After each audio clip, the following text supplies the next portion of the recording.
हुण वो भगत प्रहलाद दे भरोसे ते विश्वास की गल है। गिर तर, तर का मतलब हुंदा दरख्त।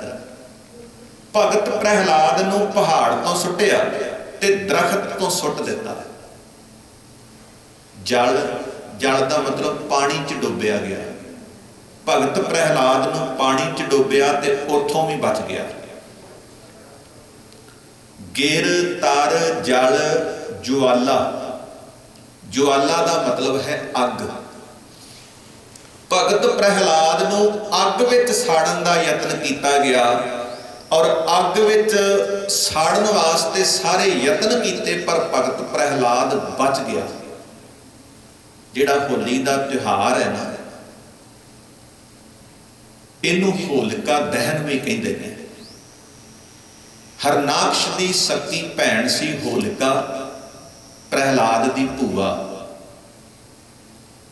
मिथ मनती है कि उन्हों शिव जी वालों वर प्राप्त सी भी वो मर नहीं सकती।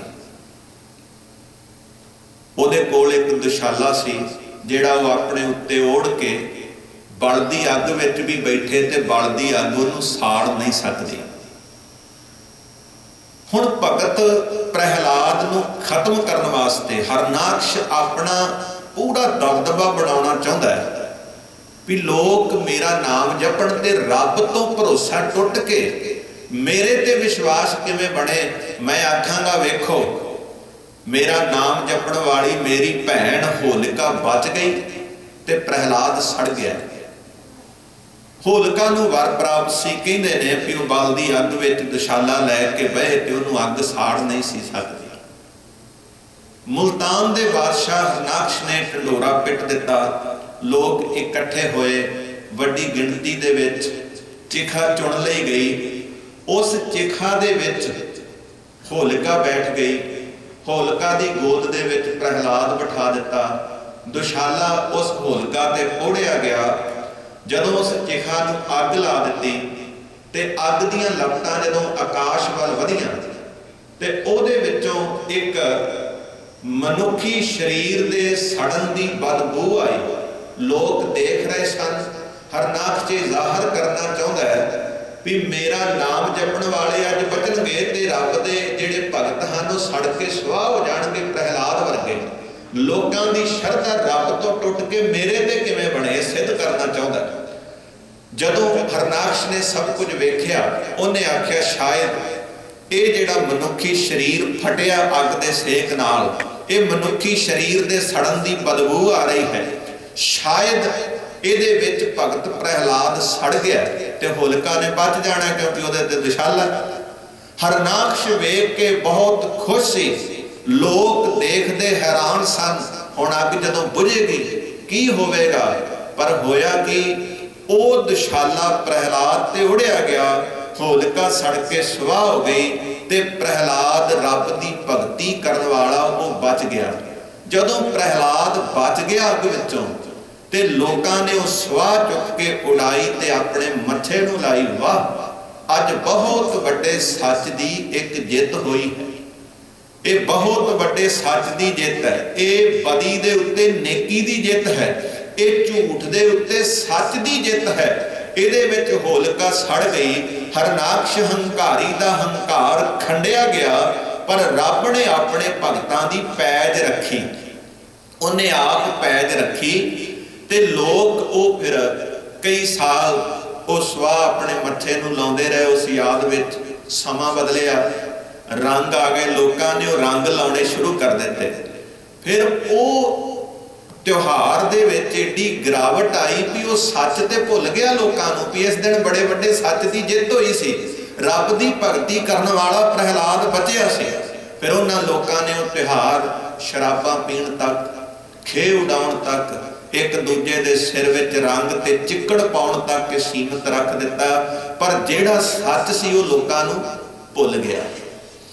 हुण भगत जी जो बाणी विच कहंदे ने, संडा मरका जाए पुकारे, पढ़े नहीं हम ही पचहारे, राम कहे करताल बजावे, चटिया सबे बिगारे, राम नामा जप को करे, हृदय हरदी को सिमरन धरै, बसुदा बस कीनी सब राजे, बेनती करें पटरानी पूत प्रहलाद कहया नहीं मानै तिन तो औरै ठानी दुष्ट सभा मिल मंत्रो पाया करसै औद कनेरी गिर तर जल ज्वाला पै राख्यो राजा राम माया फेरी। गिर पहाड़, तर दरख्त, जल पानी, ज्वाला अग, गिर तर जल ज्वाला पै राख्यो राजा राम माया फेरी। रमे हुए राम ने माया का सुभाव बदल दिता। पानी का डोबण वाला, अग का साड़न वाला, पहाड़ तो डिग के मरन वाला, वो माया का सुभाव बदल दिता। राजा राम माया फेरी काड़ खड़ग काल पै कोपियो। हुण अंदरों डरिया होया पै भीत खड़ग कढ़ के बड़ा कड़क के गुस्से विच हरनाक्ष बोलदा मोहे बतावो जो तोहे रख है भी मैनू दस तेरी रखिया कौन करेगा। कहते ने पीत पितंबर त्रिभवन धनी थम माहे हर पख है। भगत नामदेव साहब कहते ने वो प्यारा प्रभु थम दे विचों पख है दा मतलब बोलदा पीत पितंबर त्रिभवन धनी जिहड़ा प्रहलाद दा राखा है, जिहड़ा रमिया होया राम है, जिहदी प्रहलाद भगती करदा है। कहते ने पीत पितंबर त्रिभवन धनी थम माहे हर पख है। हरनाक्ष जिन नखां वधारियो, जिस हरनाक्ष नूं नखां दे नाल न्योंदरां दे नाल मार दिता, खत्म कर दिता। सुर नर किए सनाथा कहे नामदेव हम नरहर ध्यावे राम अपै पद दाता। भगत नामदेव साहब कहते ने असीं ऐसे प्रभु नूं ध्याउंदे हां, ओही परमात्मा जिन्हों कदी प्रहलाद ने जपिया सी ते ओही दाता भगत नामदेव साहब का है ते नामदेव भी ओदी भगती करता है। हुण जदों इस तरह भगत प्रहलाद बच गया, लोकां उस वाह उड़ाई मत्थे नूं लाई, अज सच की जित हुई। फिर वो समय ने करवट बदली, लोकां विच गिरावट आ गई, वो सच भुल गया ते वो केवल बदी झूठ याद रहा। लोकां नूं शराबां पीणियां, रंग पाउणे, चिक्कड़ सुट्टना, सवाहां उडाउणियां। ये त्योहार दे दिता शूदरां नूं, शूदरां दे हिस्से वर्ण वंड मुताबक ये त्योहार आया ते गुरु मेरे दा वाह वास्ता ही नीवियां दे नाल रहा। ते गुरु साहब की बाणी का जिहड़ा पावन वाक असीं पढ़दे हां, नीचां अंदर नीच जात, नीची हूँ अत नीच, नानक तिन कै संग साथ, वड्डियां स्यों क्या रीस, जिथै नीच संभालियां तिथै नदर तेरी बख्शीश। गुरु गोबिंद सिंह साहब सच्चे पातशाह ने वेख्या, उन्होंने विक्रमी संमत 1757 1700 ईस्वी सन श्री आनंदपुर साहब की धरती ते खालसा पंथ की साजना तो एक साल बाद गुरु साहब ने आख्या इस तरह के जिहड़े प्रहलाद के वारस हैं उन्हां ते अत्याचार होवेगा, उन्होंने अग्गां विच साड़िया जाएगा, उन्होंने तशद्दद होणगे, उन्होंने पानी विच डोबिया जाएगा।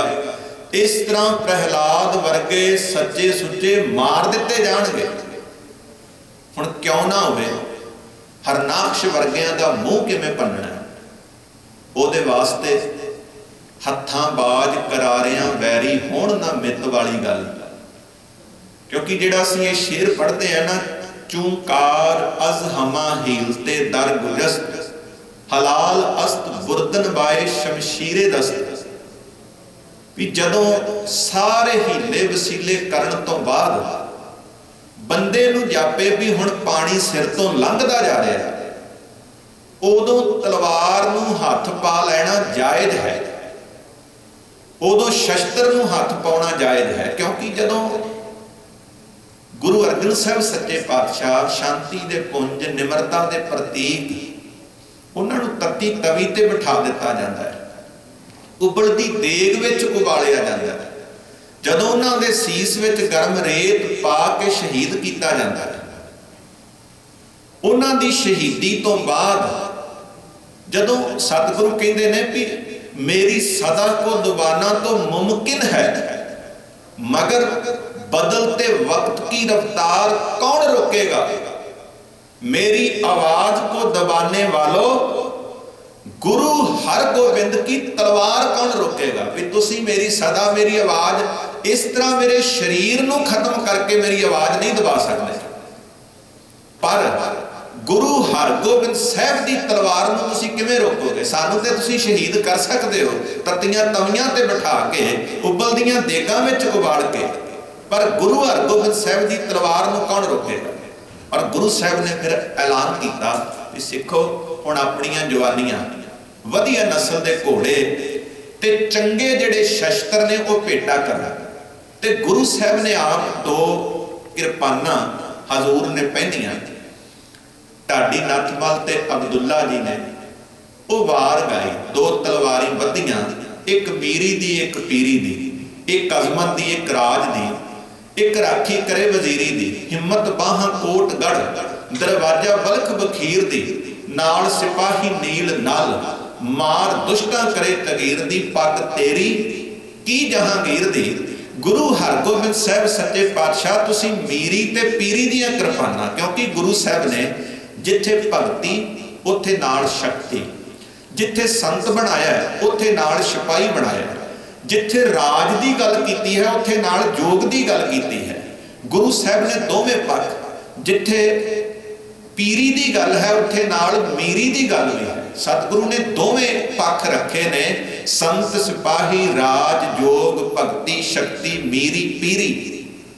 गुरु साहब ने 2 किरपानां पहनियां, और ये किरपानां सतगुरु गुरु हरगोबिंद साहब ने नहीं, बल्कि जदों गुरु नानक साहब अपनी बाणी विच गल करते हैं वो ज्ञान की किरपान की गल करते हैं भी सिख ने ज्ञान की किरपान नाल अपनी बुद्ध ते अकल की घाड़त नूं कढ़ना है। गुरु के सिख ने ज्ञान की किरपान दे नाल 5 विकारां नूं मार के इन्हां ते जित प्राप्त करनी है। बड़ा प्यारा वचन है, ज्ञान खड़ग कर कृपा दीना, दूत मारे कर धाई है। दूत आख्या जमदूतां नूं, जमदूत आख्या 5 विकारां नूं, काम क्रोध लोभ अहंकार नूं। ज्ञान खड़ग लै मन स्यों लूझै। गुरु का सिख ज्ञान की किरपान लैके अपने मन नाल लड़े, अपने मन ते पहला जित प्राप्त करे। तो ये गल जिथे ज्ञान की किरपान दी उत्थे गुरु नानक साहब ने समय का हथियार उस वेले जदों उदासियां ते जांदे ने गुरु नानक साहब ते भाई गुरदास कहते ने आसा हथ, आसा हथ, आसा का मतलब है डंडा कुतका। गुरु नानक साहब कोल उस वेले का त्योहार डंडा है। आसा हथ किताब कच्छ, उन्हां दी कच्छ विच बगल विच उन्हां दे कोल किताब भाव की गुरबाणी दी पोथी साहब है।